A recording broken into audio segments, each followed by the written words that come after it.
Bata, matanda, lahat masigla.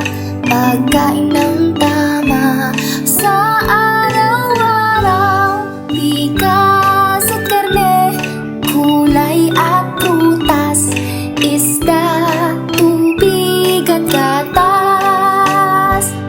Wastong nutrisyon dapat unahin. Katawan ay lulusog at hindi sakitin. Malakas, masaya, alerto at ganado. Sa healthy na pagkain, tayo ay sisigla. Bata, matanda, lahat masigla. Pagkain ng tama sa araw-araw. Bigas at karne, kulay at